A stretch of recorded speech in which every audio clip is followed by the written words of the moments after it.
Do they not see that Balochistan is today in a situation which is similar to what happened in 71? If all you have is a hammer, everything looks like a nail. Thoko. That's the only template that Pakistan has.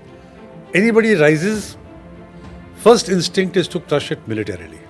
It doesn't work in today's world. जो पाकिस्तान है उसने भारत को और अफगानिस्तान को जो भी hijack हुआ है, ट्रेन हाईजैक, उसके लिए ब्लेम किया है. Why would anyone want to help the Baloch? It's a kiss of death. The Baloch don't need any training in fighting. They've got plentiful supply of weaponry now coming in from Afghanistan. Through the TTP, they're getting the best of American equipment.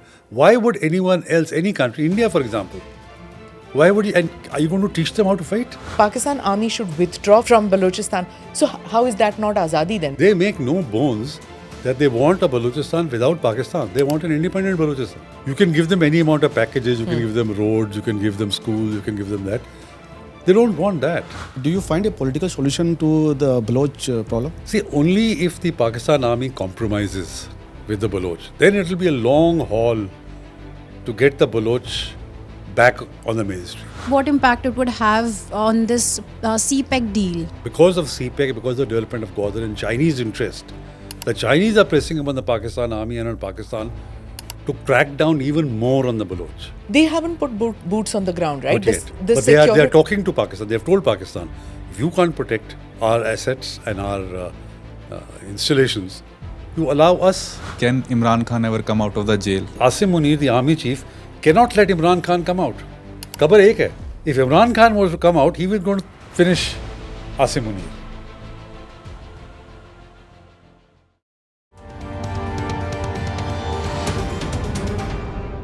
Namaste, Jai Hind. You're watching or listening to another edition of the ANI podcast with Smita Prakash. This episode is being filmed in the larger studio. We have a studio audience with us which consists of ANI journalists. My guest today is Tilak Devasher. Tilak Devasher is the author of several books on Pakistan and Afghanistan. He's also a member of the National Security Advisory Board of India. To understand Pakistan and Afghanistan and the security scenario of our subcontinent, do read his books. Or else the podcast that we have recorded with him in the past, which are episodes number 14, 62, 173 and 241. Thank you, Mr. Devasher, for coming to the show. I've seen a number of the podcasts where they are mispronouncing your name, but his name is Tilak Devasher, and as I said in the introduction, he's come in several episodes, so we call repeat guests as RPGs.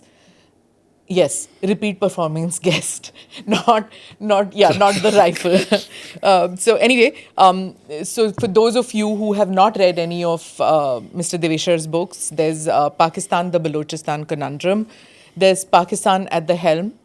This, of course, is the first book that you should read on Pakistan. Yeah, on Pakistan, it's the first book you should read. Then there's Coating the Abyss. This is also on Pakistan.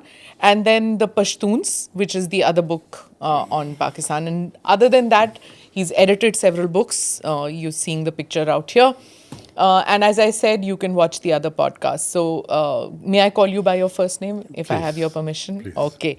So this episode, we don't want to restrict it actually just to Balochistan, but let's begin with that. And my audience also has a few questions. They have a few questions to ask you. But let me begin with the train hijack one and the Noshki convoy attack. Does this look to you as a rebel attack? Because most people, commentators, have different opinions. They say it looks too much like a military strike, the way it's happened. And then the continuous attacks which are happening since that, post that, like literally several in a day. So tell me about what was your first thought when you saw the train attack and then the Noshki attack, the convoy attack. First of all, thank you so much for having me again on your show. And this is a very interesting format. I've never done something like this before, so hopefully it'll be interesting and the audience interest will be, kept. My first impression when I heard about the train was that it was an amazing escalation of the Baloch independence struggle. The Baloch have done complex attacks before. If you remember, in August last year, they carried out attacks in 11 districts from the north of Balochistan down to the south, which showed that they had the capability and the capacity to hit Balochistan and hard targets all over the country, all over the province. But this was of a different, different quality. Because, how do you stop a train? It's a moving train, 9 bogies in it. And so it required a lot of calculation, a lot of planning, a lot of timing, and a lot of firepower to be able to stop a train. They obviously had intelligence that it was carrying over 200 soldiers who were possibly going on leave or possibly going to join the operations in Khyber Pakhtunkhwa. So the train Which terminates. is again a little bit of a bizarre thing, no? Or does it happen often? No. So many because soldiers. in this particular case, because the attacks of the TTP in KPK have taken on such proportions that there is a talk of a major operation. Okay. This Azam-e-Istikam operation which the Pakistan Army and the government has been talking about. So it is supposed to be launched at any time. So that could be one possibility. It could also be that there's Ramzan, Eid coming up, people are going home for leave. Except that I found it a bit strange that 200 people from one station should suddenly up and leave and, go on leave. What happens to the functioning of the station and the various units, especially because Balochistan is not a peaceful place. So it's probably not a leave thing. It was an operation. It could be either. It could be either. It could be either. The thing that has been put out is they were going on leave. So let's even accept that. But they knew that so many people are going to go on leave on this particular train at this time. They had surveyed the area. They knew which was the best place to attack it. And, the tactics have become so refined that there is this Majid Brigade, which is the suicide attackers, and then the Fateh Brigade, which carries out the finishing up operations, mopping up operations, as it were. So they were on the hills, and the Majid Brigade was actually which blew it up. And so, yes, I was surprised at the level and the complexity of this operation. So this brigades, this is what it's seeming, that it's like a military precision with which this has happened. One does the attack, the other does the mopping up, one releases the photographs, and quite gruesome, the photographs that were released. Many people didn't run that because the pictures were gruesome. And the killings, 48-hour deadline, and after the deadline, no extension of the deadline. Straight away killings and bodies lined up. So it seems like it's not one brigade, there's a military precision to the whole thing. Yes, I think the tactics have changed and they have evolved militarily. See, in the 60s, they had these rebel camps, they were called Pararis. They were camps they took to the mountains and they carried out raids, low-key, small-scale operations. But since then, tactics have evolved. They've seen what's happening in the rest of the world. And I'm sure the TTP, because of their relationship with the TTP, they learned from the TTP, they learned from the Afghan, the Taliban, how they operated. And they have evolved their techniques based on their specific location, the specific terrain of Balochistan and their own capabilities. But it's neither a Pashtun style, it's not a Hamas style, it's not any kind of style, That right? is typically Baloch. Huh. You see, the people don't understand that Baloch are one people, like the Pashtuns, who don't need to be trained. They take from the outside the best practices, but then they evolve their own based on their experience and their terrain and their capabilities. So now, for example, earlier there was no suicide bombing in Baloch, among the Baloch. This came very late to the Baloch, whereas the Pashtuns had adopted to the suicide bombing very early. And the reason for that is very interesting. You see, when the British attacked or fought with the Afghans, how the Afghans reacted was to crown the heights. That means they went high up on the hills and sniped at the British forces that were going through, till the British copied them, and they also crowned the heights. Then, with the Soviets, they had no reaction or they had no response to the helicopter gunships, till the Americans gave them Stinger missiles. But against the drones, the US drones, they had no answer. How do you tackle the drones? So they went in for suicide bombing, where the human body itself became a bomb and they caused massive damage to the US and NATO troops. Similarly here, the Baloch realize that unless and until they adopt those tactics, they will not be able to fight against the Pakistan Army's air power and artillery. So then they adopted very gradually. And this is just about 5 or 6 years old. But the train hijack and the Noshki. These are suicide bombers? Suicidal attacks, but not suicide. That is, you blow yourself up. So they've done that in the convoy, some carrying some Chinese engineers. But this was just like it was literally replication of the Pulwama style, isn't it? Yeah. What happened? Yeah. So, but the Noshki one, the train was pure and simple hijack, Yeah. So the Noshki one, let me come to that one.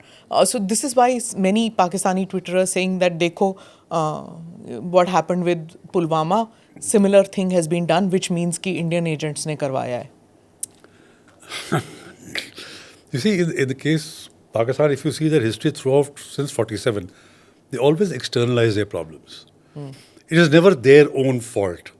Ki galti unki hai, the Baloch are upset about something, they are doing it, but they say ki nahi, this is a reaction from India. India ne karwaya, ya Taliban, Afghanistan ne karwaya, Israel ne karwaya, China ne karwaya.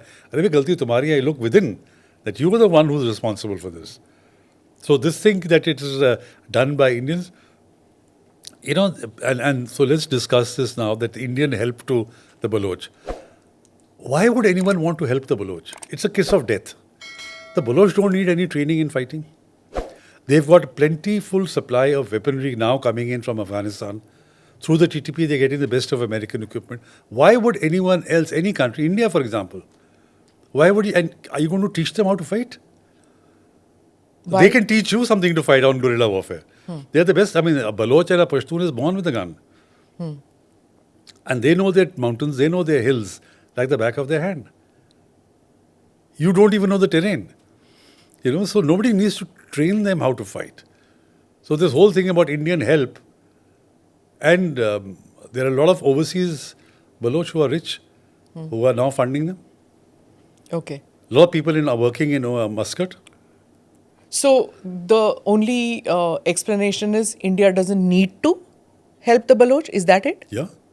Why would India want to do it? I mean, there has to be two sides. You say India is helping, but why should India help them? Well, the logic or the explanation to that is that Pakistan, if you see Pakistan as an enemy nation, a weaker Pakistan, which has a lot of insurgencies going on, which is on the verge of a breakup or losing another part of her territory, which happened in 71, now again on the verge of doing that, that is beneficial to India. That is one way of looking at it, that some people think that that's the reason. So is that a reason good enough? No, because they're already doing it. They're doing a damn fine job.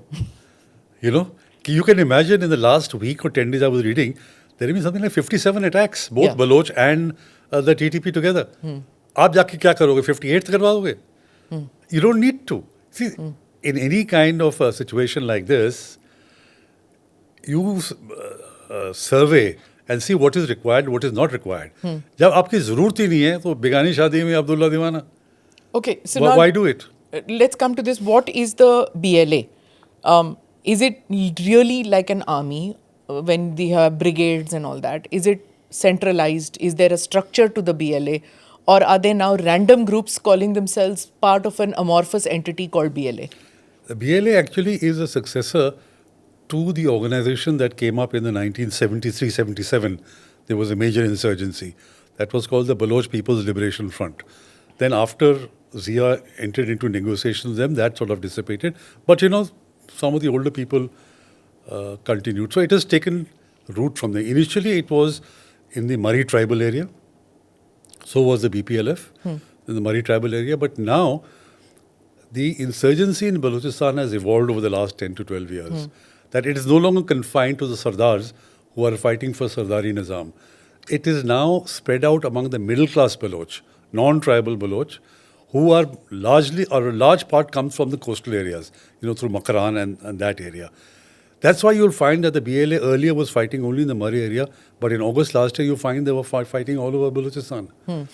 So they are no longer fighting for a tribal identity, they are fighting for a pan-Balochistan, which is democratic, which is non-Sardari. So it's very difficult to talk about the leadership. It's no longer a Murri leading it on the ground. Who's leading it? That's just it. It's amorphous, very shadowy. You don't know. It is dispersed.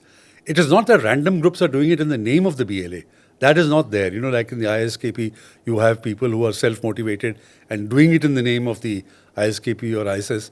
It has some sort of a formal structure which we don't know about, at least I don't know about. But But similarly, there are other Baloch groups also in different areas. In the Makran, there is some area. In the Mufti area, there is another one. And now the interesting thing is that all these groups had earlier come together in an organization called BRAS, Baloch, Raji, Ajoi, Sangh, something like that. And now they have decided that they will act in a coordinated manner. They will no longer be isolated small incidents, but they will pool the resources and act in a united and a concentrated. That's happened before. These experiments have, like when the Buktis and Bengals, unka peace hota tha. There's the But Sardars. it is Sardari, you see. Huh. In among the Sardari system, the rivalries, tribal rivalries, That's are what I'm pushed, saying. they're pushed. Yeah. You know, but among the middle class Baloch who are fighting for a Balochistan, these rivalries, I say, forget it. You know, they're fighting for Balochistan. So those never worked earlier. There were alliances. Now these people have got together and said they're fighting in the name of the Baloch National Army. You know, pooling their resources, coordinated timing, kahan karna hai, kya karna hai. So it is a much higher level of organization. So picking up the gun happens in a certain strata of society. You are saying now that it's gone beyond that strata. Now even the middle class has joined the resistance movement and armed rebellion. There's also the women who play a major role. Could you talk to me about that? Yeah, so there are two separate things. You see, a lot of people have joined the armed movement because the one dominant threat today in Balochistan is this enforced disappearances and kill and dump. You know, where random people are picked up, no question of arrest warrant, they're picked up. Sometimes their tortured bodies are found. Sometimes the bodies are not even found. So now people are beginning to realize that, look, if we are going to be picked up, tortured and killed, then you might as well die fighting. You know, so a lot of young boys, doctors, engineers, professionals are willing to pick up the gun for the sake of defense of their homeland and for the sake of what it means to be a Baloch, you know, for the preservation. What does it mean to be a Baloch? Is it different from what it means to be a Pakistani? There's always this identity crisis. There's a Pashtun. What does it mean to be a Pashtun? We've discussed this in an earlier episode. What does it mean to be a Pashtun? Because that is transnational. It goes into Afghanistan too. And so there's the tribal identity, there's the Pashtun identity, there's the Afghan or Pakistan identity, always in clash. So what is the Baloch identity? So, you know, as I discussed in my first book, and to put it very simply to cut through a long answer, Pakistan was created in 1947. The Baloch, the Pashtun, the Sindhi, the Punjabi, the Saraiki have been on this land for millennia. They have their own culture. They have their own history. They have their own language. They have their own system. You know, for example, like you have Pashtun Wali among the Pashtuns, you have Baloch Meyar which is the honor code among the Baloch.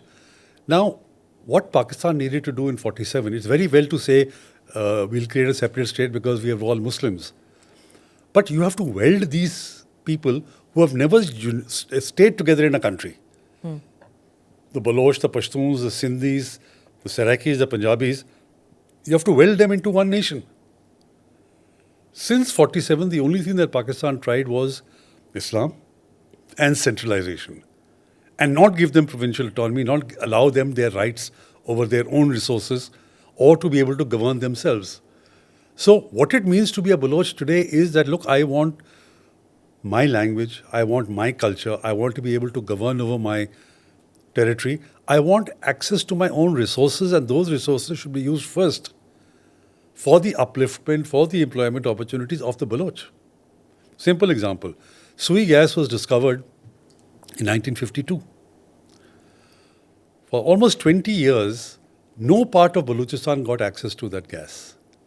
The entire gas was shipped out to Punjab and Sindh. Industrialization of Punjab was done on the basis of Sui gas. 1982 was the first time that gas came to be supplied in Dera Bukti. And this is when geographically it is the largest province, right? 44%. 44%. And in 90s it went to Quetta.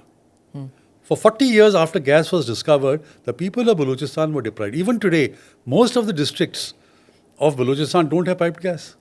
Whereas the smallest Kasbah in Punjab has access to piped gas. Because the rulers of Pakistan have been Punjabis or Sindhis. And the people of Balochistan, you see the way this thing is structured because of population, Balochistan has about 15 seats in the National Assembly.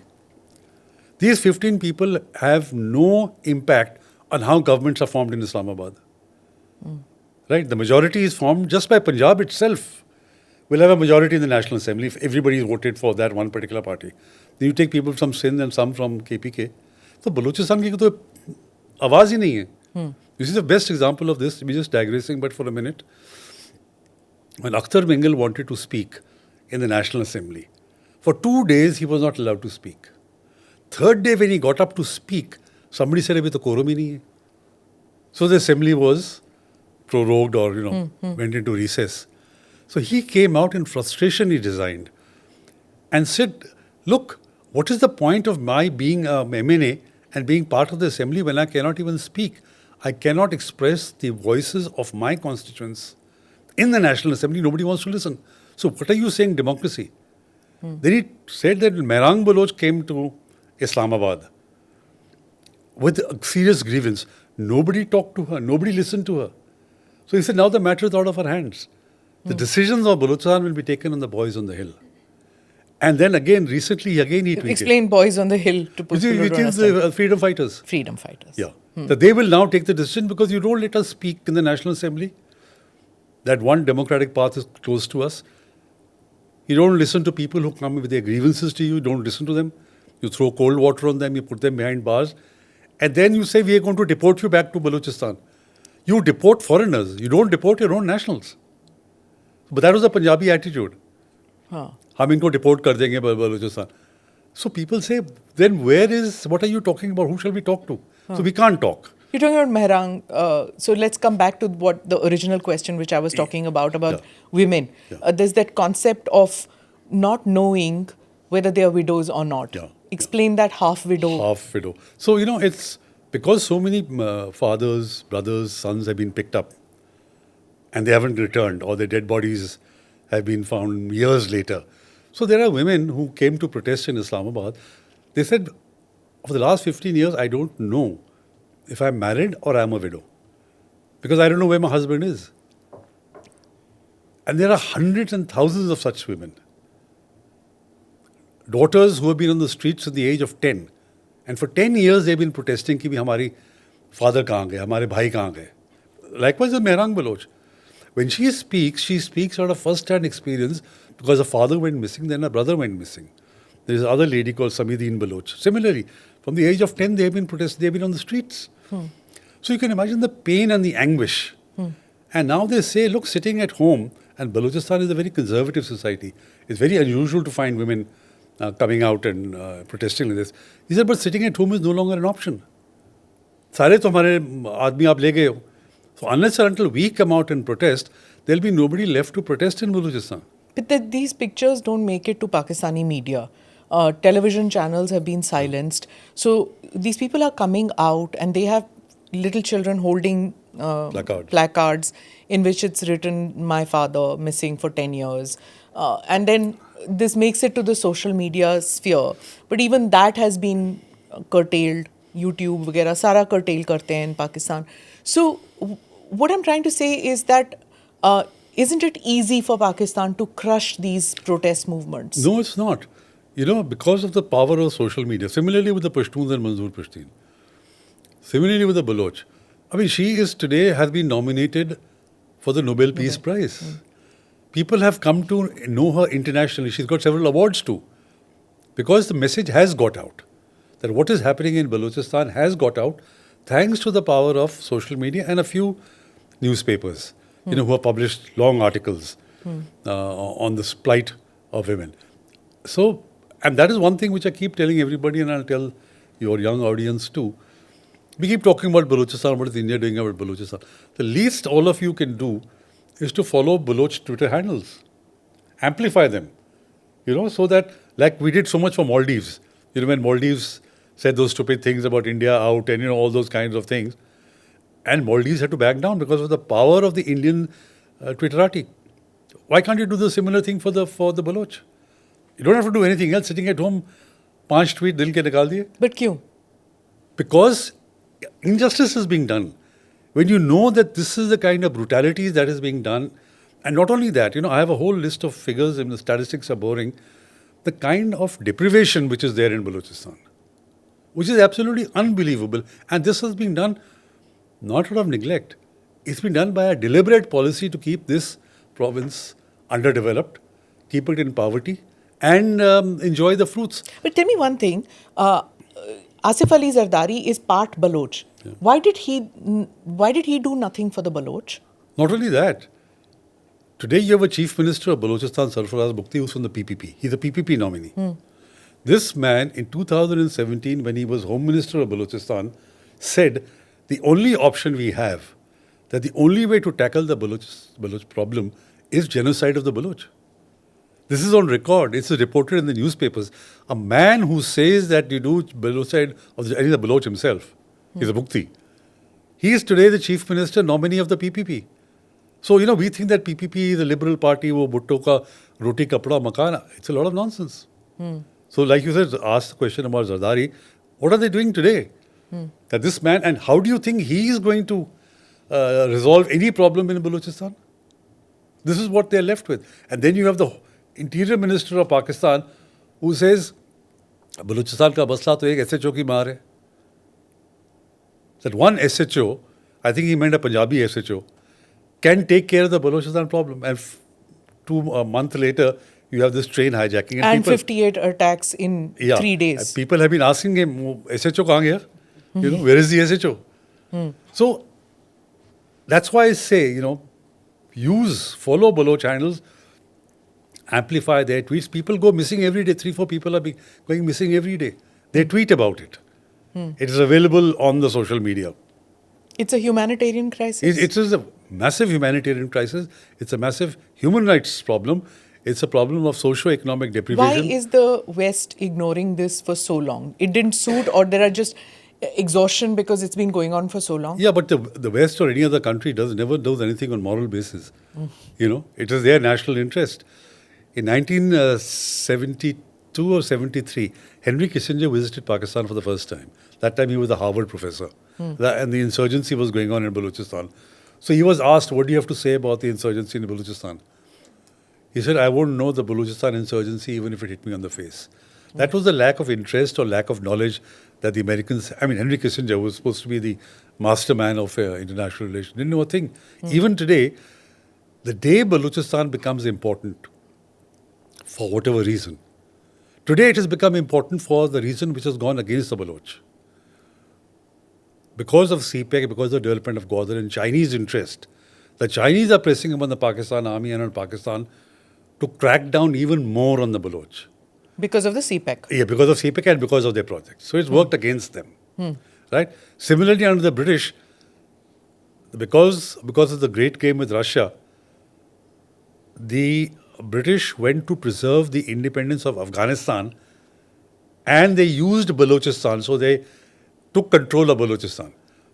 Had the tables been reversed, had the Russians taken control of Afghanistan before the British became aware of it, then Balochistan would have become, the British would have strengthened the independence of Balochistan. So Balochistan has suffered as a result of the global situation. Today it is suffering because of the Chinese. So let me come to the part of the CPEC and Chinese interference or Chinese projects in that. After this train accident, train hijacking, and the Noshki attack, aren't the Chinese in a state of panic? Because how are they going to move their people? And we've seen in the past when these attacks happened, they just took their people and went back to China. Then slowly, they came back and the project started again.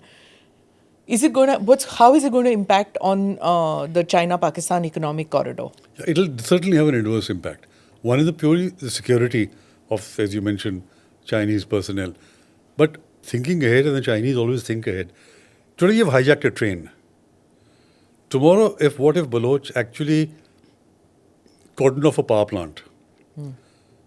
Cordoned off Gwadar? Take charge of the airfield, the port. Take charge of the Gwadar airport. The Chinese will think of these various possibilities because they are long-term thinkers. Yeah. So they are going to be extremely worried. They haven't put boots on the ground, right? Not yet. But they are talking to Pakistan. They have told Pakistan, if you can't protect our assets and our installations, you allow us. But Chinese have never put boots on the ground, right?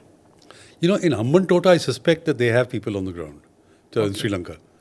Because they've taken that on a long-term lease. That's a major commitment to make for CPEC if they're going to be putting troops on the ground. And will Pakistan allow that? They didn't allow the Americans to do it also. Yeah. So I don't think so. If it is done, it will be PLA. It'll be private security agencies. Okay. Mercenaries. Yeah. Who will come. Maybe PLA in the garb of a private security agency without That uniform. will have America looking at it then. Yeah. So, but I don't see Pakistan allowing that. It'll be a question of their prestige and their aura, and how can we allow somebody else on our soil to come and protect them? They've got two security divisions, north and south, to protect just the Chinese, only for that, nothing else. And yet they're not able to protect So them. I have more questions, but before that, I'd like to go to the audience and then we'll come back to others. Anything on Balochistan? Any questions? Yeah, go ahead. Hello sir actually I have to ask a question जैसे अभी जो पाकिस्तान है उसने भारत को और अफ़गानिस्तान को जो अभी हाईजैक हुआ है ट्रेन हाईजैक उसके लिए ब्लेम किया है आपको क्या लगता है कि इन दोनों देशों का कहीं से कोई कनेक्शन है इस हाईजैक से जैसे मैंने अभी कहा था पाकिस्तान अंदर झांक के नहीं देखता कि प्रॉब्लम उसकी है ना तो ये कहेगा कभी नहीं अफ़गानिस्तान ने करवाया है या इंडिया ने करवाया है मसला उनका है Afghans have clearly said, don't put your problem onto us. Similarly with India, there is no question of that. जब तक पाकिस्तान अपनी रिस्पॉन्सिबिलिटी नहीं एक्सेप्ट करेगा कि पूछे कि भी हमारे लोग इतने गुस्से क्यों हैं, हमारे लोग इतना ये कार्य करने के लिए क्यों आगे आए हैं, जब तक वो सवाल को आंसर नहीं करेगा, it can keep blaming anybody. कौन सुनता है? Yeah, but ये TTP and BLA, how did they get together? A common enemy, Pakistan Army. You see, they are ideologically poles apart. The Balochs are looking for separating Balochistan from Pakistan. They want independence. The TTP doesn't want independence. They want to impose their brand of Sharia first on ex-FATA, then on KPK, and then rest of Pakistan. They don't want to get out of Pakistan. So ideologically, the Baloch and the Pashtuns are poles apart. Yeah. But tactically, they can cooperate because दुश्मन तो एक ही है ना. So push Pakistan army to such a point that they agree to the demands of the TTP alag and demands of the Baloch alag. Demands of the Baloch means you break up Pakistan.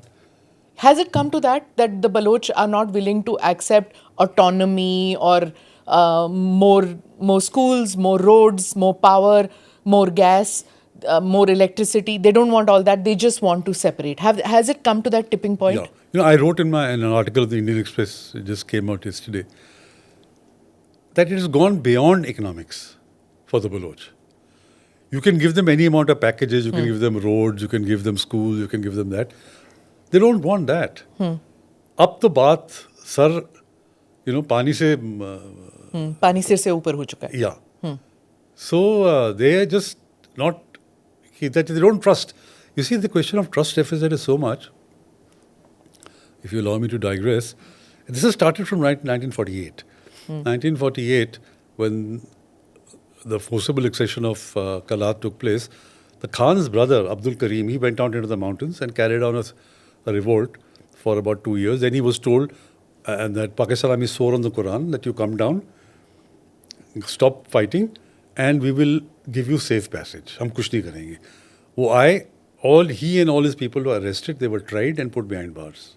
So that is the first broken treaty with Pakistan. 1958-59, again, when this one unit was broken up, or one unit was installed, there was an 80-year-old man called Noroz Khan Zarakzai. He went into rebellion. He kept fighting for a year and a half. Usko bhi fir Quran pe kasmein khilai कि you come down, we will let you go. Nothing will be done to you. He came down, he was arrested, he and 7 of his followers were court-martialed, sentenced to death. Because of his advanced age, he was not hanged and his minor son, but other people, 6 of them, were all hanged, including his son called Bate Khan. And a very interesting story that they were all, bodies were lying on the floor, and this Punjabi major, just to get some fun, asked this 80-year-old man, इनमें से बेटा कौन सा आपका? So this man looked at them and he said, ये सारे मेरे बेटे हैं. And then because one of the soldiers, during hanging, his moustache had come down.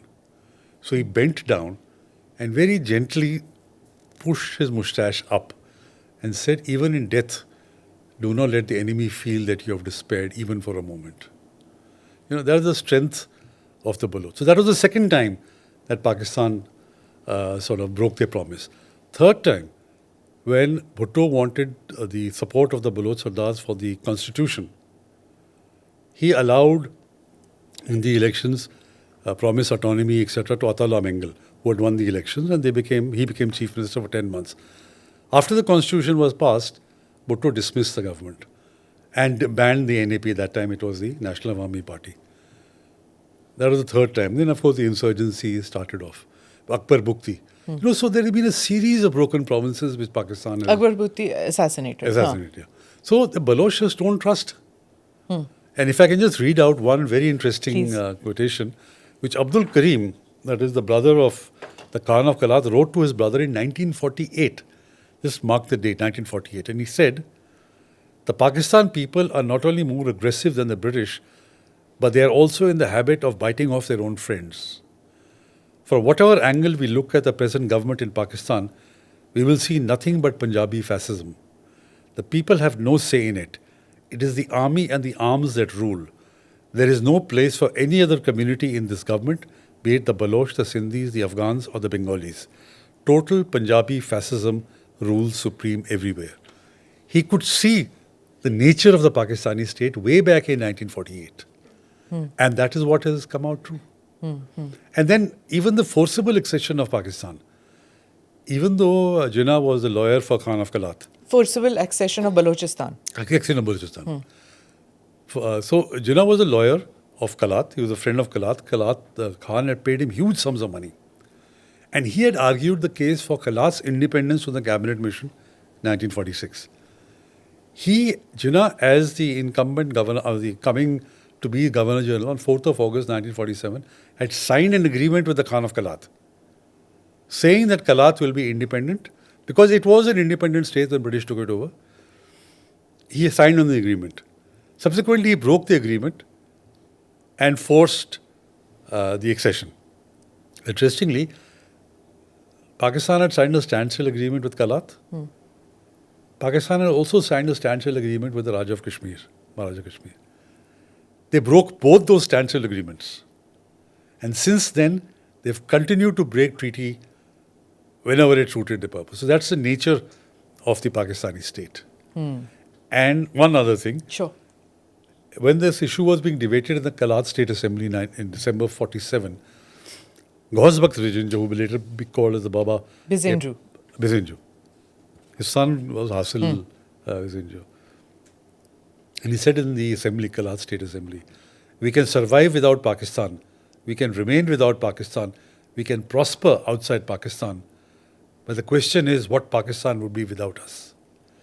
If Pakistan wants to treat us as a sovereign people, we are ready to extend the hand of friendship and cooperation.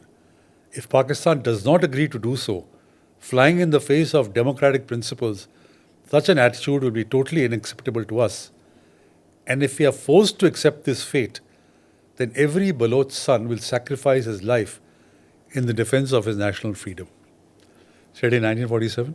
And today you can see that coming out true. More and more Baloch are picking up the gun in the defense of their national freedom. Are they attacking just the Pakistan army? Are civilians also the target? Is the enemy the Pakistan military or Pakistanis? No, not Pakistanis. Like, for example, there have been cases when they have stopped buses and taken people out because of things. Because they say these people haven't come here as labor. You see, for a Punjabi to come to Balochistan to work as a labor doesn't make sense, because Punjab is that much more prosperous. So this guy has obviously come as an agent or as a spy or something else. And therefore they are targeting those people. Shinakt karke hi marte hain. Yeah, Shinakt karke marte. They don't touch Sindhis, for example, or Pashtuns for that matter. But Punjabis, because they've come here to work and to spy on them, they target them. So let's go to the Sindhi and Punjabi issue later. Any other Balochistan related? Okay, more. Okay, go ahead. Sir like you said Mahrang Baloch का भी काफ़ी अभी prominence आया था और जब हम Volker Turk की रिपोर्ट आती है उसमें बलूचिस्तान का कोई मेंशन नहीं है। किसकी रिपोर्ट आती है? वॉल्कर टर्क जो ह्यूमन राइट कमिश्नर है उनकी रिपोर्ट आती है, उनका सब कुछ का मेंशन आता है, बलूचिस्तान का उसमें कोई मेंशन ही नहीं आता है। तो इन सच सर्कमस्टांसेस क्या इंडिया बलोच प्रॉब्लम को कुछ उसमें अपना इन्वॉल्वमेंट ला सकती है ताकि वो ग्लोबल प्लेटफॉर्म पे और ज़्यादा एको हो सके? See, India as state government of India cannot do it. People will say, but, what's your local stand? Whereas Prime Minister did mention it from He said it very One Red carefully, Fort. very Very guardedly. guardedly. That people have appreciated or supported him and given him best wishes. But in the Human Rights Council, there are a lot of Baloch who go, and through NGOs, not the state portion of the meeting, but through NGOs, the Baloch issue is always raised 3 times a year. And they demonstrate in Germany, they demonstrate in London. So the Baloch cause is gradually getting to be known. And किसी report पे नहीं आया, आज नहीं आया, 2 साल बाद आ जाएगा. But as it gains traction, as the Baloch cause internationally gains traction, and where more and more people go on social media and use it, I think it will become more and more obvious. We have another question. If you see the current Baloch movement, we see the young Baloch, educated Baloch, who have taken over the Baloch movement. I got a chance to meet the Sardars. I've interviewed them, the Muftis, the Mengals, and the Mari itself. So, do you believe that there is a divide between the Sardars and the current the young Baloch, those who have taken up the movement? I don't think so. I mean, nobody likes to give up their power, influence, and aura. You see, the Sardars, unlike the Pashtuns, the Pashtun is a very democratic. Even the Jirga, they sit in a circle. Among the Baloch is the Sardari Nizam. That is, the Sardar decides, dominates, runs his Kabila. In fact, there was a saying that if somebody wants to prove his innocence, all he has to do is put his hand on the Sardar's head.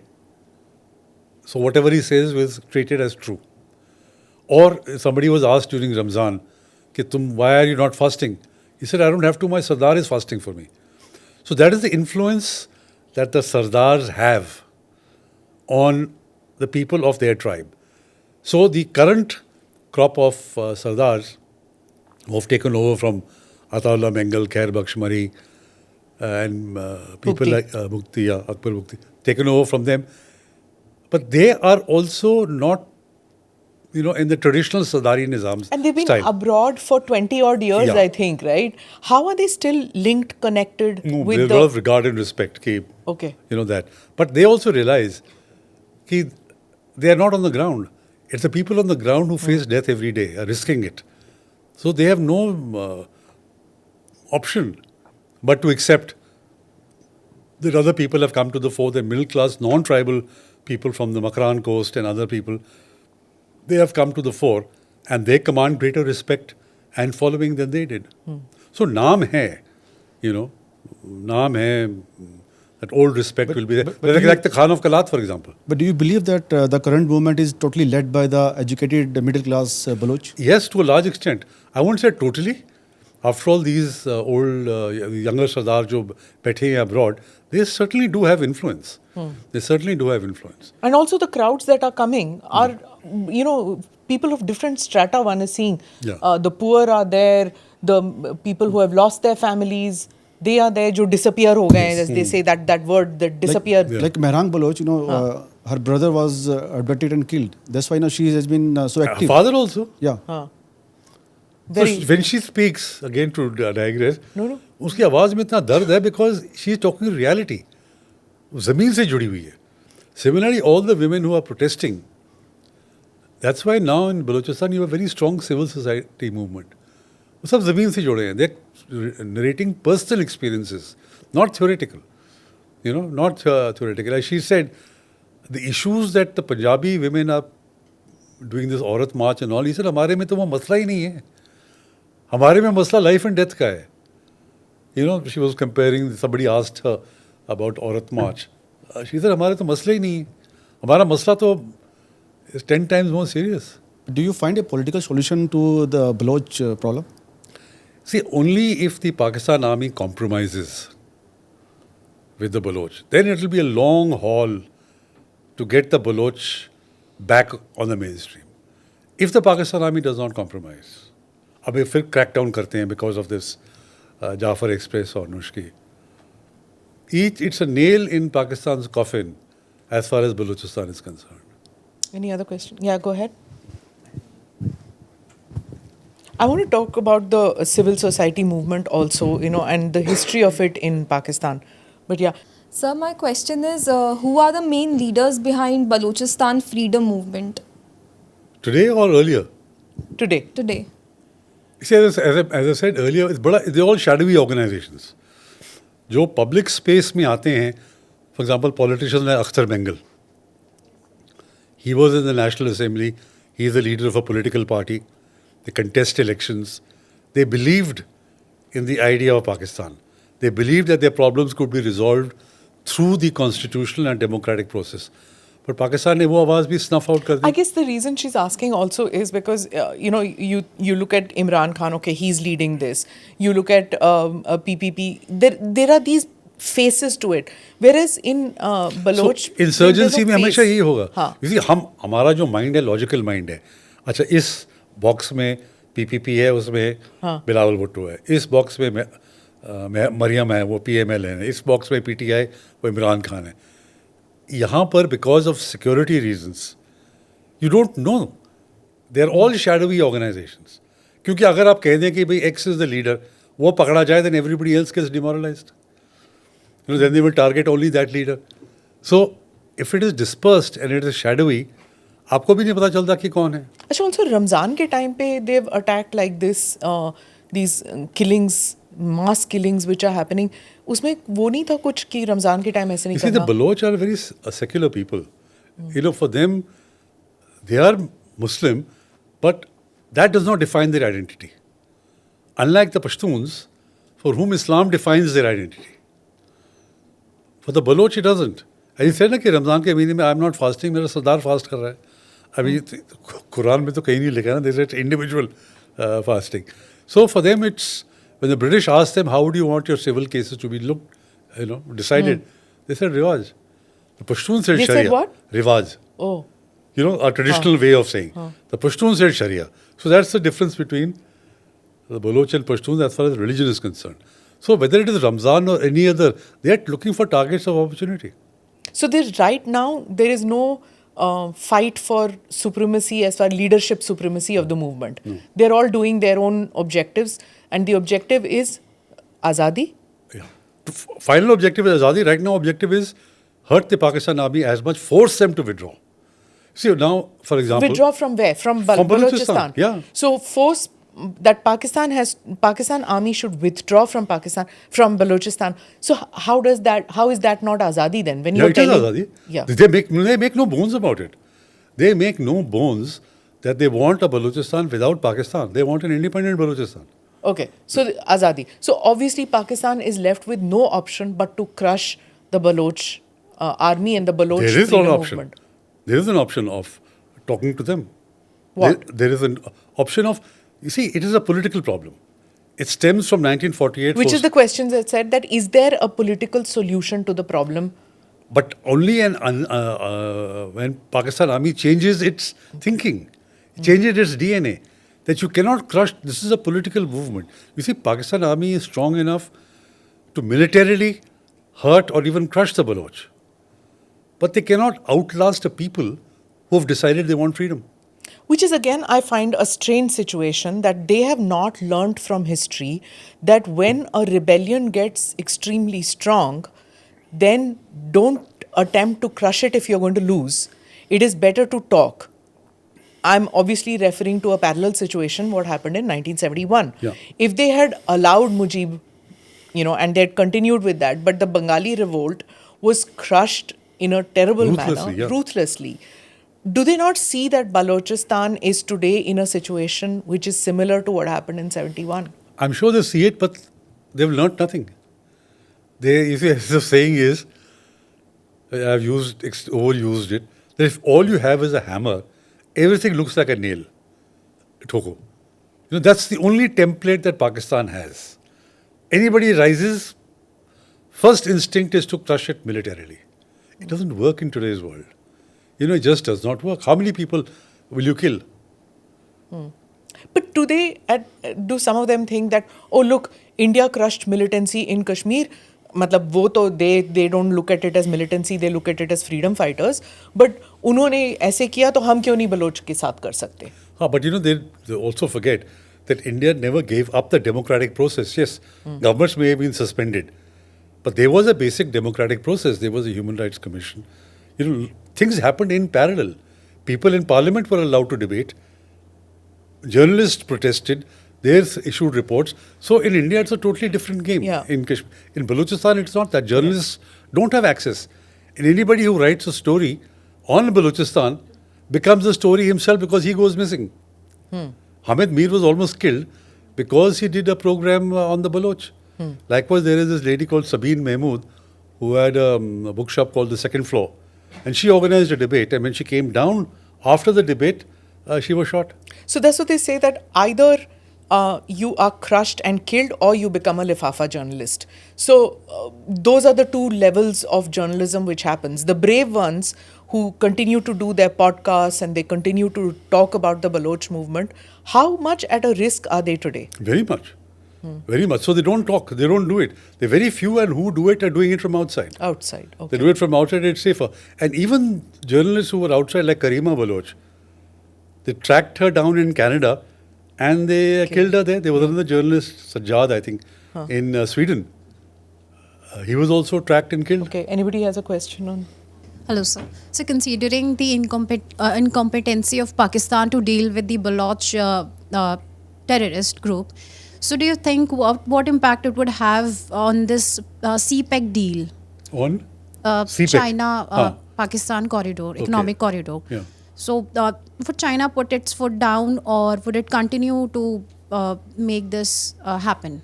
So before you answer that, I want to get to that point because of what she said initially. The question was Baloch terrorist groups. So this is where I'm talking about this questioning in many minds that happens, that are they freedom fighters, are they militants, are they terrorists? How do you see that? Because when you see the line of bodies, I'm sure many like her would think ki ye to, they are terrorists, they are atankvadi, or whatever the term that you want to use. So how do you differentiate one man's freedom fighter, another man's terrorist? How do you differentiate? So first part of her question and then the second part. As far as I'm concerned, they're freedom fighters. Because they're fighting a political cause. It's not random. It's not targeting civilians in a market. Like, for example, what Pakistan was doing in India, you go and blow up civilians in markets and things. These are freedom fighters who are fighting for a particular cause. They're targeting hard targets, risking their lives. So far, as far as I'm concerned, and most people will believe they're freedom fighters. There's a very famous Punjabi thing that Toda kutta, Tommy, mera kutta, kutta. So Toda terrorist, mera terrorist, Toda terrorist, freedom, that kind of a thing. So I'm very clear on that. Now, as far as CPEC, coming back to the second part of your question about CPEC, you see, CPEC is already plateaued out 5-6 years ago. You find since Imran Khan's time, there is no new investment coming in.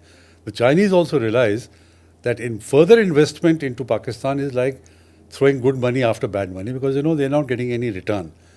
Pakistan is not able to pay for the loans, the money that has been given to them, the investment that has been done, because the initial agreements were predatory. The rate of return on those power plants is something like 22% or 24%. That rate of return, which makes the electricity produced so expensive that people cannot afford to buy it. So some power plants have even almost shut down. So Chinese have stopped investing further. This particular incident and the series of blasts, जो दासू में हुआ था, dam में engineers got killed in Karachi, and even now, they realize that the security of their personnel, is problematic. So then why should they send more people or invest further? Yes, they keep having meetings and flowery statements are said that second phase is starting and we are going to do this and we are going to do that. Reality में कुछ नहीं हो रहा. And now the Chinese, after this two incidents, Noshki and the Jafar Express, they'll be even more worried. What will be the Pakistan Army's next move on in Balochistan? Like, do they sense that this is getting out of control, and will they tell the civilian government to open talks? Will they open talks, or will there be a more severe crackdown? Is it possible to have a more severe crackdown? See, first of all, I don't think so. The freedom fighters will even talk to the civilian government because उनके हाथ में तो कुछ है नहीं. जिसके हाथ में है, the army, you see, it is governing directly, but they hide behind the cover of the civilian government कि इनके मसला है, इनसे बात करो. What can the civilian government do? They can't do anything about enforced disappearances. It can't get them released. So freedom fighters से क्या बात करनी है, right? Like Akhtar Mengal said that not 1 inch of Balochistan is in control of Pakistan right now. And is that true? Yeah. I mean, well, I don't know exactly. But certainly even Maulana Fazlur Rahman Is this said that. no? Yeah, okay. Maulana Fazlur Rahman said there are 5 to 7 districts. He's very upset कि मौलाना को मार रहे हो. Yeah. Like, I mean, मौलाना को तो मत मारो, औरों को मारो, मारना है तो मौलाना को क्यों मार रहे हो? Yeah, that is not jihad. हाँ, that's not jihad. Yeah, so दूसरों now को मारना है jihad. हाँ, कुफर को मार दो. Yeah. कुफर को मारो, but मौलाना कुफर नहीं है, तो फिर मौलाना को मत मारो. Yeah. So that is the double standards and hypocrisy. But you know, for him to say so in the National Assembly about what he said. Sorry, Sushant Sareen. Just to say this, Sushant was defending Maulana Fazlur Rahman की बंदा ठीक है. Yeah. मतलब कह देता है कभी-कभी बंदा ठीक है. He is a very astute politician, no doubt about that. One of the smartest politicians in Pakistan. But I think he Which is a misnomer anyway, but anyway, whatever. go ahead. So to the extent that they are politicians. But I think he's very upset of being totally ignored. And so much is happening and he's ignored. So for many years... So he's just jumping in on the Balochistan issue? Yeah. You see, for many What years, is he his was standing? made chairman of Kashmir Committee. हाँ. उससे ना वो tour कर लेता था बाहर के. He would enjoy the sights of the West and other activities also. He was kept happy. Track 2. Last 2-3 years, though he was chairman of the Pakistan Democratic Movement, you know, when they protested against Imran Khan, he felt good. अब उसके बाद बेचारे को he's been cut off adrift. I think army से कोई पंगा हो गया था. He didn't go and दुआ सलाम नहीं की गेट नंबर 4 पे and things. तो ये बहती गंगा में हम हाँ, हाथ डाल देते हैं कि चलो बलूचिस्तान पे बोल पड़ते हैं. So that, you know, for a politician in Pakistan, it's important to remain in the news. Statement दे दी, कुछ controversy कर दी, हाँ. and then बाद में वो you'll find कि Shahbaz Sharif will go and meet Maulana की, you know, they'll have जब people. I'm going to come to the Sharifs and Imran on this. Any other questions? Yeah, go ahead. Sir, I'm Nishant. My question is, how is it likely that Balochistan movement will succeed without collaborating with Sindhu Des movement and Pashtun agitation? Or do you firmly believe that Baloch forces are stronger enough to confront the Pak forces on their own? नहीं, I think there already is, जैसे बात की थी, TTP के साथ tactical tie-up है. But Sindh, his question is in the Sindh separatist movement. So there is, you see, about 20 or 30 years ago, the separatist movement in Sindh was very strong, where the GM Sayyid was alive, you know, the Sindh national movement. But thereafter it has been penetrated, broken up, divisions, and now the Sindhi nationalist movement is the political side of it. And the biggest problem for the Sindhis is that you have a party like the PPP. There's no denying, even today, the PPP is the most popular party in Sindh. You know, I remember this incident where Murtaza Bhutto was contesting against Benazir. And the slogan was, na Mir ka, na Peer ka, vote Benazir ka. You know, na Peer, Pagara, na Mir Murtaza, vote Benazir. So because the PPP is so strong in Sindh, the Sindhi nationalists politically have very little chance. But there is now an organization called the Sindh Revolutionary Army. I read about it in the newspaper. That seems to have a tie-up with the Baloch. Probably the Baloch are even helping it. So maybe in the future years we'll hear more about this SRA. What about Iran? Iran won't help the Baloch at all because they have their own Baloch who are Sunni That's what and I'm they are asking, Shia. yeah. No, in fact, in 74, when this insurgency was going on, the Shah of Iran gave $200 million to Bhutto and 30 Cobra helicopters. To crush the Balochs. To kill the Baloch, yeah. To fight But that them. is the Baloch in their side. What about the Baloch who are on the side of Iran? That's when they are, in fact, even more oppressed than the Baloch in Pakistan. Because they are Shias. Sorry, they are Sunnis. Whereas Iran is Shia. Okay, huh. So, and they don't want this greater Balochistan movement. At one time, The Baloch did talk about it. They are Baloch in Iran, they are Baloch in Afghanistan. And of course, in Pakistan. So there was a talk of greater Balochistan. So Iran doesn't want that. So it will not support the Baloch of Pakistan. Okay, and they have their own problems right now. They have their own problems. Okay. So Go ahead. Digressing a bit from the topic, can Imran Khan ever come out of the jail? So we will be talking about Imran Khan. Imran Khan. What is Imran Khan's, to add to what Naman is asking, what is Imran Khan's stand on the Baloch issue? Does he support it? Obviously, he doesn't want Balochistan to be a separate country. What is Imran Khan's thing? If he comes out, will he talk to the Baloch? If he comes out. First answer Naman's question. Is he coming out? I don't think so he will come out. I'll tell you why. Again, giving you a historical How long will he be in jail? Abhi batata hu. Okay.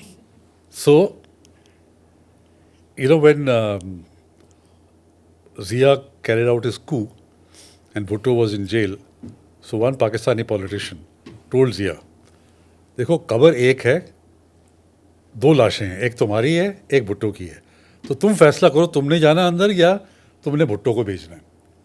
Do you understand? The meaning was that Zia could not let Bhutto out because if he knew that if Bhutto came out, he is finished. Similarly, Asim Munir, the army chief, cannot let Imran Khan come out. Kabar ek hai. If Imran Khan was to come out, he was going to finish Asim Munir. So, as far as I am concerned, I'll be very surprised if Imran Khan is released. But why is he still in jail? Like, why didn't the army do... I'm not saying they should, but what I'm saying is, why didn't the army do to Imran what they did to Bhutto, what they've done to other civilian leaders? Ya to usko mulk se bahar bhej do. Right? Like they did to the Sharifs. One can go on talking about history. Why is what they have done to Imran completely different from what they've done to others? He doesn't want to go himself. He doesn't want to go abroad. क्या फर्क पड़ता है? वो जबरदस्ती भेज दें वो? कैसे उसको drug करके put him in a plane? Which is not a difficult thing when it No, comes he'll to come back. Okay. The second, they can't take strong arm measures against him because he is a cult figure. The reaction in Pakistan will be so severe, even in Punjab, especially in Punjab. I don't think so the Pakistan army will be able to manage it. You see, why did Zia carry out his coup? Because there was a strong PNA agitation. They crushed it everywhere else. When people protested in Lahore and the army was asked to open fire, 3 brigadiers refused to carry out the orders. The 3 brigadiers were court-martialed. Because they knew the Punjabi troops will never fire on a Punjabi crowd. That's when Zia realized that my army ka integrity and the unity of the chain of command is going to go if I don't get rid of Bhutto. So then he moved in and staged his coup. Likewise, the army cannot trust that if you get rid of Imran Khan physically, jo Punjab mein reaction aayega. Because the PMLN and that is when he's not a Punjabi. Yeah. Imagine what will happen with the Pashtuns. Yeah. So, Nawaz Sharif, the PMLN, is totally defunct in Punjab. If they were a strong party, they would have to resist. They could have resisted against any civil protest. Today, they were not in a position to resist. So, PMLN is not in a position to do anything in Punjab. Who's in a position to do anything then in Pakistan? I mean, if Sindh में कुछ भी नहीं कर सकता Zardari, अगर पंजाब में कुछ नहीं कर सकता, तो वो popularity retain करेगा. They become unpopular, but that popularity is there of the Sindhis. That loyalty is there. Where is Bilawal right now when you're seeing Balochistan on the verge of separation? I mean, I'm presuming on the verge of separation. Where is this young leader today? No, not only that. That is the Balochistan. See what's happening in Sindh. In Sindh, huh? Those canals, we can talk about the water issue. I will not. 4 episodes I have tried not to, but I think we have to talk about the water issue. Yes, please go ahead. So, there is this Cholistan desert and a huge area, about 1.2 million acres more. The army has seen that this is a very good area for us to grab it. So, in the name of Green Pakistan Initiative, they said we will isko hum abad karenge. For desert to bloom, you need water. So they said they will pull out 6 canals from the Indus. Now, Indus is already totally stressed out. In fact, water of the Indus does not even 6 months or 9 months of the year does not even reach the sea. Which has got nothing to do with India. Yeah. I mean, even though they are lower riparian, But as per the treaty, they're getting their full they're getting water. their water. Go ahead. Because so many dams and canals have already been built on the Indus. Of their side. Of their side. And the canals are not lined.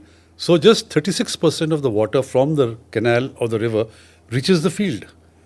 Rest goes as wastage, evaporation, canals are not lined or stolen. So where do you get water for the 6 canals? So there is a Cholisal canal, they said this will be the flood water of the Satluj. Now Satluj is an Indian river. It's been allotted to India. Tomorrow if we totally dam the Satluj, like we've done with Ravi now. And as per the treaty, we can. We can. So where do they get the water from? This is water going to be diverted from the Indus. So what Pakistan army is doing is to abad karo 1.2 million acres in Cholistan, 13 million acres in Sindh, they're going to make barren. And Bilawal Bhutto, Asif Ali Zardari, who have the government in Sindh, are doing nothing about it. So where is their... And there's nothing other than agriculture in that area for them. Yeah. Bina pani ke, they will just choke out Sindh. And for Sindh, Indus is not only water, it's their civilization, their culture, everything is dependent on the Indus. So, and if this comes to pass, there'll be water wars between Sindh and Punjab. Because without water, there is no life. Ab Sindhi kya karega? He has to pick up arms and go and fight the Punjabi. He's not talking about separation, at least yet. He is not talking about separation, like the Baloch.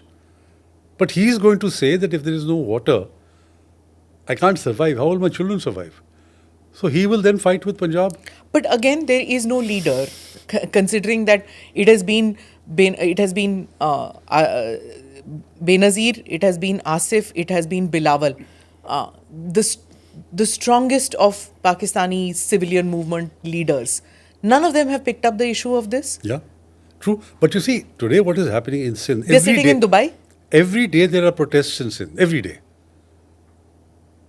Small protests, Jamshoro mein ho rahe hain. All these places, protests are taking place. Mainstream media doesn't cover them.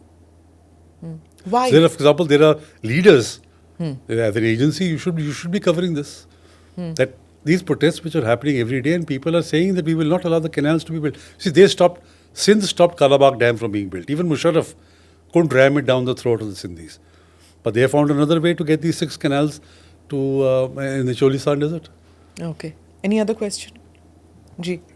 Sir नमस्कार, यश हूँ मैं। जो पाकिस्तान में हुआ है अभी train का hijack का होना, तो इससे आर्मी का और जो वहाँ की आवाम है, जनता है, उसका मोरल डाउन नहीं होता क्या? बहुत डाउन हुआ है। स्पेशली आर्मी का तो इसी पाकिस्तान की आर्मी का जो रुतबा और रौब है पाकिस्तान में, वो गोलियों और बंदूकों पे वो तो है, पर उसका था कि जो उनकी मिस्टीक है, उनका जो एक तरह की ऑरा है कि जब लोग मुश्किल में होंगे तो this is the institution of last resort who would help them.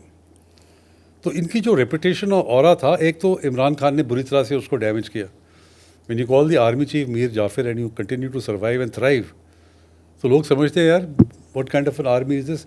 And रोज़ ये इंसिडेंट्स हो रहे हैं, 214 लोग यहाँ मार दिए, अगले दिन 90 लोग को मार दिया। सो पीपल आर सेइंग अगर आर्मी अपने लोगों को प्रोटेक्ट नहीं कर सकती तो ये सिविलियंस को क्या प्रोटेक्ट करेगी। अच्छा, अभी भी थोड़ा सा जो कसर बाकी है, 10-15% कसर, वो ये है कि कोई इंसिडेंट पंजाब में नहीं हुआ। जिस दिन इस तरह के इंसिडेंट्स पंजाब में होने लग गए, आर्मी का यू कैन से उनका they might as well pack up and go home.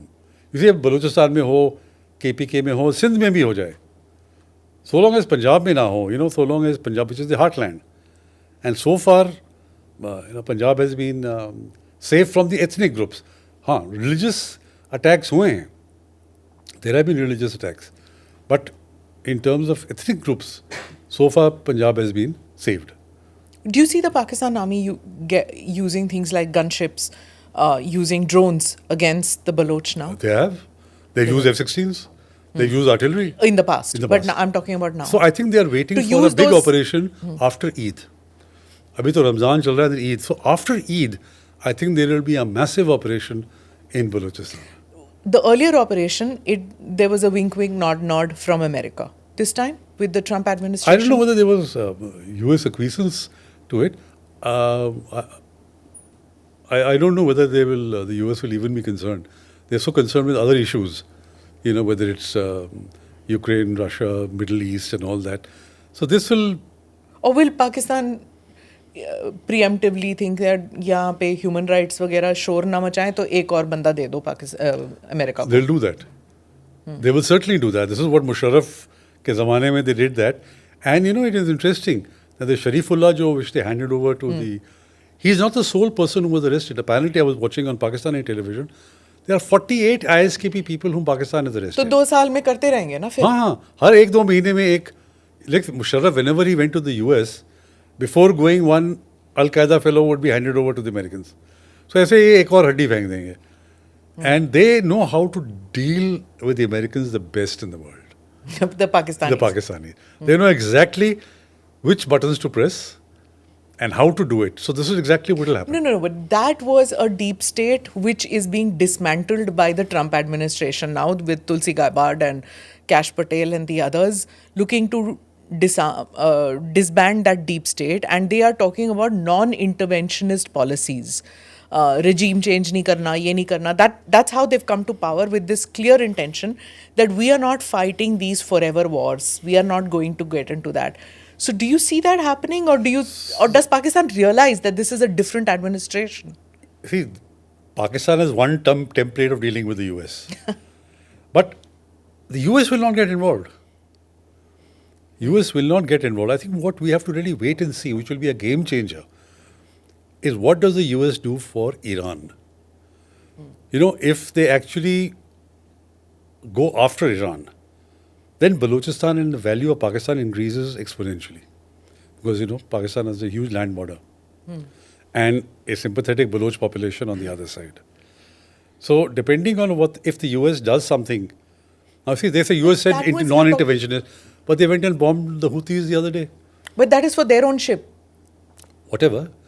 For their ships to pass, that's why they are doing, right? So, in the case of Iran, so who's supporting the Houthis? Who's behind Hamas? Who's behind the Hezbollah?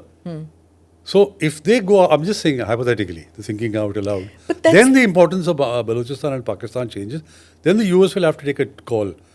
Do they want Balochistan or do they want whole of Pakistan? That was a time and era when you needed those landing strips, when you needed to move your troops, so you needed their land to put in your... You're talking about that Operation Desert Storm and those kind of wars. Today, when there are drone wars being fought, today when the aircraft doesn't need refueling in Pakistan to attack in Iran, you don't need all those. The ships will come, they will launch from there. You require air bases. The war... You still require air bases. They've got Turkey. You will require... They've got Central Asian countries. Whether they will allow. I'm just projecting war gaming it, that is this one circumstance. See, one is the ISKP, because it's growing in strength. If Pakistan could somehow or the other show that they can do something as far as the ISKP and keep handing over arrested people to attract the US. But as far as the crackdown in Balochistan is concerned, I don't think the US will make a noise. Human Rights Council, European Commission, they will all sort of say a few things, but not that it's going to be... They will say, देखो, they've killed so many civilians. They've killed these unarmed passengers. Yeah, okay. Go ahead. Yeah. And then I'll come to you. Sir, we often hear a term, अगर Baloch media हम follow करें, Twitter follow करें, तो एक death squad. So if drawing parallel, they are accused of extrajudicial killing, enforced disappearances. So if drawing parallel, Bangladesh में RAB पे भी same accusation लगे थे. And we see कि उन पे sanctions लगते हैं by Western governments and US. But Pakistan में ऐसा कुछ नहीं होता. पाकिस्तान आर्मी या जो डेथ स्क्वाड के मेंबर्स हैं उन पे ऐसा कुछ एक्शन नहीं होता है. So it's like you said कि वो पाकिस्तान का टेम्पलेट है पुशिंग बटन ताकि उन पे कोई एक्शन ना हो. But they are totally different. जो रैपिड एक्शन बटालियन है बांग्लादेश में, they are uniform people, and they're part of the Bangladesh army. The death squads are mercenaries. जैसे ये शफीक मंगल है, ये उसके कबीले के उस सब ट्राइब के लोग उसके हैं member. They are not recognized. Pakistan में से कहाँ हैं? Who are they? We don't know them. So they are not an organized uniformed service.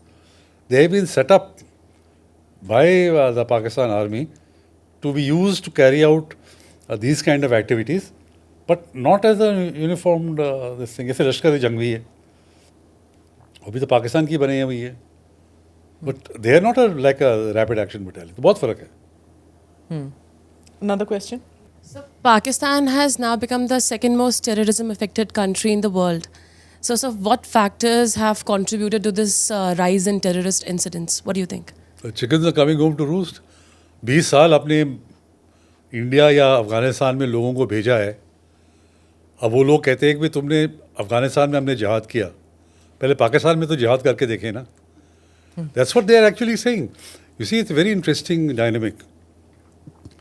The Tehreek-e-Taliban Pakistan, they say, when there was criticism that why are you fighting against Pakistan, so they say that we were taught in the same madrasas as the Taliban by Pakistani scholars. उस time आपने कहा कि jihad against the US is good, so we went into jihad in Afghanistan. अब हम कहते हैं jihad पहले पाकिस्तान में करो, because पाकिस्तान भी तो नापाक फोर्स है, ये नापाक कंट्री है, तो अब हमें क्यों आप रोक रहे हो? तो पहले उनके पास जवाब नहीं था. Pakistan scholars didn't have. Then the Pakistan scholars came up with this ideology कि नहीं, सिर्फ स्टेट जिहाद कर सकता है. ठीक है, उनका बिल्कुल अच्छा है, हम भी स्टेट हैं. So they have declared themselves as a state. They have got 11-12 provinces in Pakistan, विलायाज, 7 in KPK, 1 in Gilgit-Balochistan, 2 in Punjab, 2 in Balochistan. They've got a central commission. They've got different ministries. They said, we are a state. We are doing jihad. Now you tell us where we are going wrong. They have no answer. They have no answer ideologically. So, this is the way that Pakistan, the chickens have come home to roost, that the TTP and the Taliban, who were the creation of Pakistan, or if not the creation, certainly sustained by Pakistan, are now coming home saying कि भाई यहाँ तो पहले पाकिस्तान में करो ना, शरिया यहाँ नाफिज करो. Sir, one more question. Many reports links the surge in terrorism to the growing influence of the TTP, especially after the Taliban's return to power in Afghanistan.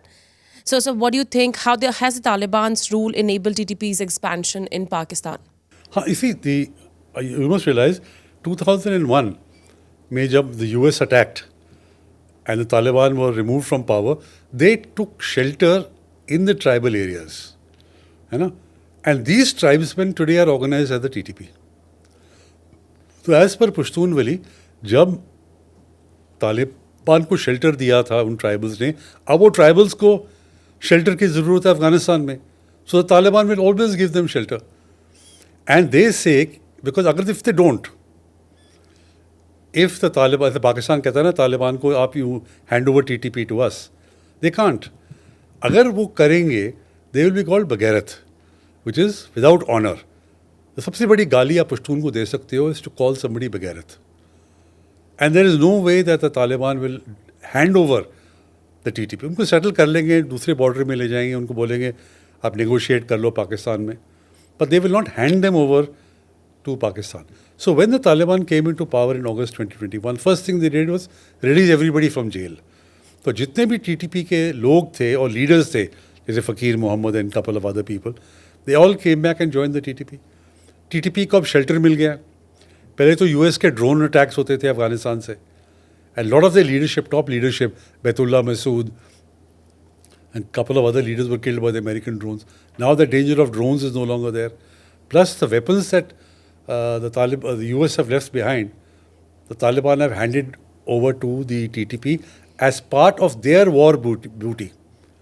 क्या कहते हैं, माल गनीमत जो उसको कहते हैं. That has come to the share of the TTP.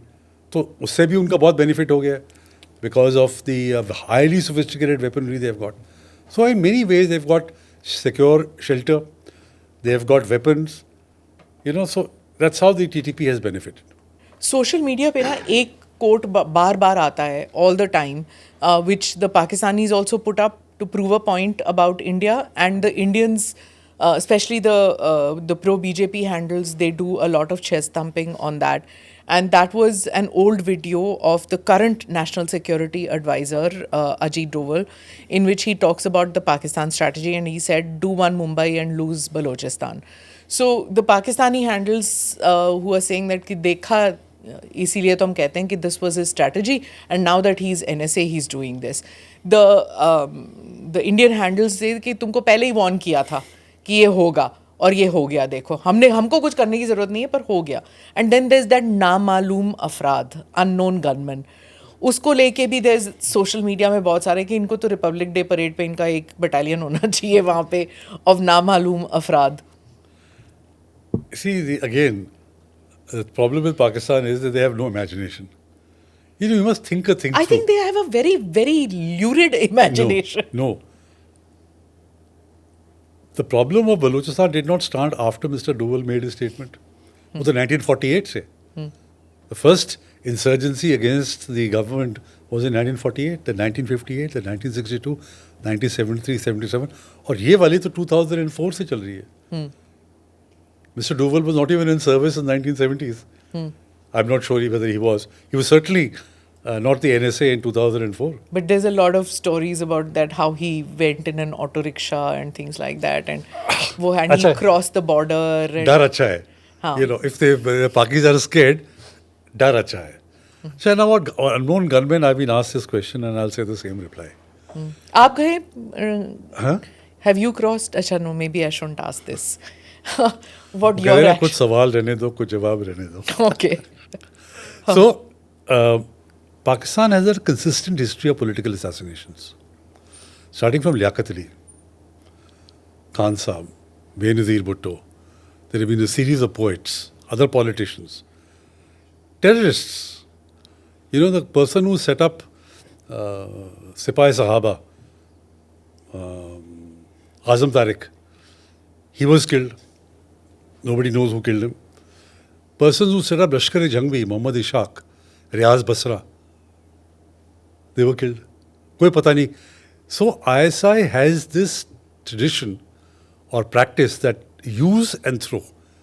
जब एक person का आपने पूरा निचोड़ निकाल लिया, he is no longer of use to you, or he is about to turn tables or switch sides or reveal, you bump him off. So what you're saying is that the ISI is killing their own in Pakistan, and getting it said कि India कर रहा है. Yeah.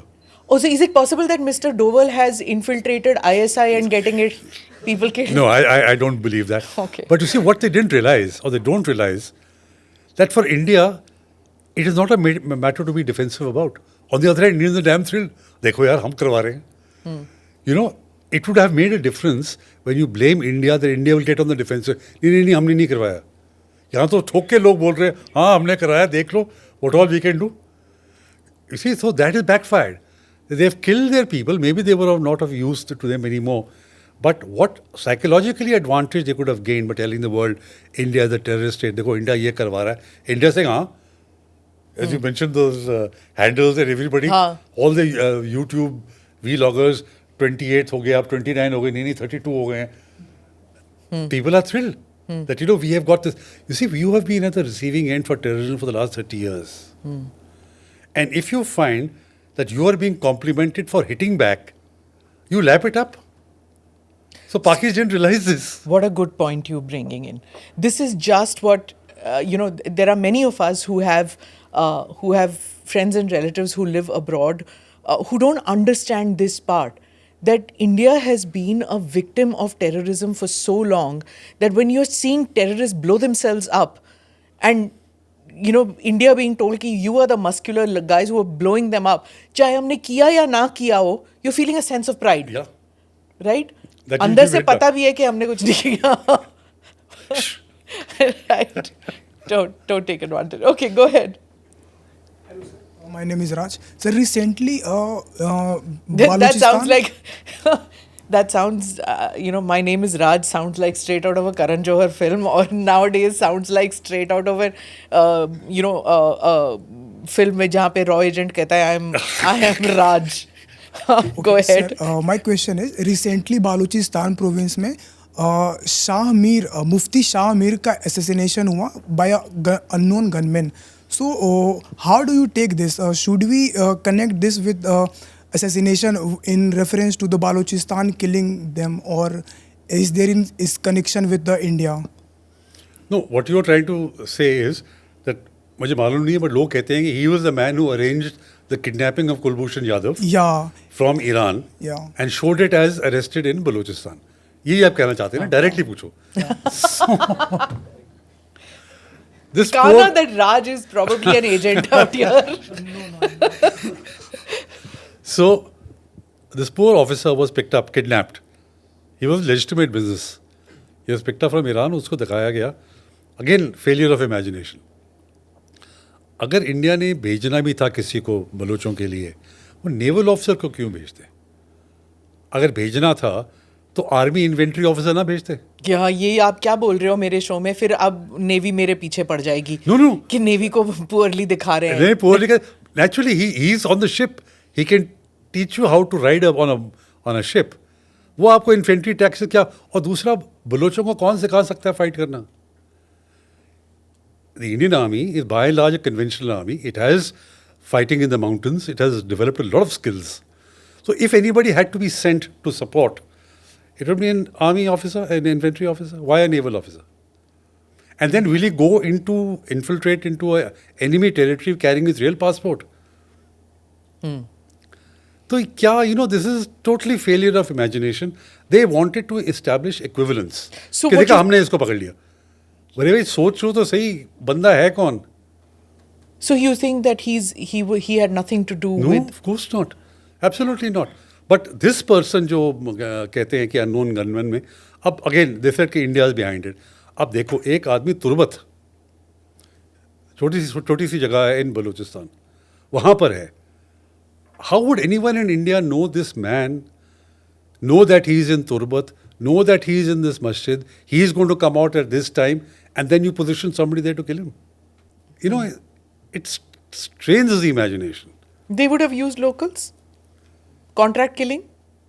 If somebody had to be used, but how do you even know the person is there, yeah? How do you know the person is there? And if India you don't wanted- even know who is the person who picked him up. और करना ही था तो हाफिज सईद को अब तक कर देते या दाऊद इब्राहिम को कर देते. Why these guys? Why the low levels too? Yeah. So तो but ये जो अननोन गनमैन है या किसी और तरह के thing is all total Pakistan trying to blame India, not realizing that Indians are saying damn good. Lap it up, bring it up more, और करो आप. okay, one more question I think then we'll wrap up. Yeah, go ahead. Is Kulbhushan Yadav alive? What do you think? मुझे कोई information तो है नहीं, but I think he would be alive because the International Court of Justice has given a stay. So जब तक वो case resolve नहीं होता, I don't think so Pakistan can just hang him, which they had given him a death penalty. So, जैसे हम सब जानते हैं कि पाकिस्तान की स्थिति क्या है, आर्थिक स्थिति, और आए दिन नए नए लॉस होते जा रहे हैं उससे. जैसे अभी चैंपियंस ट्रॉफी होल्ड किया, उसमें भी काफ़ी लॉस हो गया उसका. तो मतलब फिर भी बलूच जैसे BLA ये फाइट कर रही है अपनी, तो पाकिस्तान आर्मी या पाकिस्तानी रिजीम हार क्यों नहीं मानते? क्या ये मतलब कोई ईगो वाला क्लैश है या फिर इसको सिंपली हम पाकिस्तान की बेवकूफ़ी कहें? अरे मेजॉरिटी पंजाबी है, पंजाबी का भी हार मानता है. Even when he's going to lose, no army can. You see, और ये जो battles है ना, these are incremental battles. These are guerrilla battles. ये तो है नहीं कि इन्फेंट्री आप एक मैदान पे पानीपत की जंग हो रही है, एक तरफ बलोच है, दूसरी तरफ आर्मी है. ऐसी तो जंग नहीं है ना. It is an incremental guerrilla tactics. The Baloch will, make the Pakistan army fatigued. इतना attrition होगा. People from the army itself will start deserting. कल के मैं देख रहा था, एक पठान भाई करके उनका YouTube चैनल है. He actually showed the video of a Frontier Corps soldier who was so disgusted that he had to kill people. उसे 12 लोग मारे थे. So he quit from the army. Resigned from the Frontier Corps, and he gave a YouTube video, confessions. And the next day he was killed. Within 10 or 12 hours of his video, कि हमको ये कराते हैं, मैंने खुद 12 लोगों को मारा हुआ है. अपने लोगों को मारा हुआ है. अपने लोगों को. इतना जुल्म और इतना तशद्दुद हम करवाते हैं, आर्मी हमें कहती है करने के लिए. तो आई वॉज डिस्गस्टेड, तो मैंने रिजाइन दे दिया. 12 hours later he was dead. So, it's a matter of war of attrition. So it is going to be a long drawn out thing, and they will peg away. But it is such a battle that the Baloch, क्योंकि वो अपनी ज़मीन पे बैठे हुए, they are fighting for their rights, they are fighting for their homeland. But the Baloch हारेंगे नहीं. The majority of the Pakistan army is Punjabi. Yeah, about 60 to 70%. So will उनको फर्क पड़ेगा to take arms against their own people, their own बोले तो But right now they're not fighting against Punjabis. You see, अभी जो Punjabi army है, they are fighting against. Correct. That's what I'm trying to say is their own matlab Pakistani, not Punjabi. But they are fighting against the Balochs. They're fighting against the Pashtuns. They'll fight against the Sindhis. They're fighting against all these people, right? The Punjabis are not picking up arms. No. So what is the problem then? They'll keep killing them. But the problem, if it comes to Punjab, supposing the Baloch or the TTP carries out a major action in Lahore, that's the next step. आप देखेंगे, the Baloch or the TTP, because they also know that unless and until we hurt Pakistan in Punjab, they are not impacted. So the writ of the Pakistan army is restricted to Punjab right now? Not right now. Right now it's or pan-Pakistan. There's no doubt about that. But it's going to happen, you're saying? If the way things are going. If the way things are going. Because अगर TTP का देखें, उनके जो raids हो रहे हैं ना, they are now coming into mainland KPK. For example, Bannu hai, there are Ismail Khan hai. They have also carried out attacks in Islamabad. So, deeper they are. So once they get more and more organized, they get more strength, they get more recruitment, you will find that they will be coming more and more. More and more. Okay, I think with that, we'll wrap up for today. Thank you so much for being part of this podcast. And we look forward to getting more information from you on our future podcasts. Thank you so much. On water. On the water issue. Thank you so much, Smita. And I really enjoyed this format. New format. For people. People asking questions, interactive kind of a thing. Thank you so much. Thank you. Thank you for watching or listening to this edition of the ANI podcast with Smita Prakash. Do like or subscribe on whichever channel you have seen this or heard this. Namaste. Jai Hind.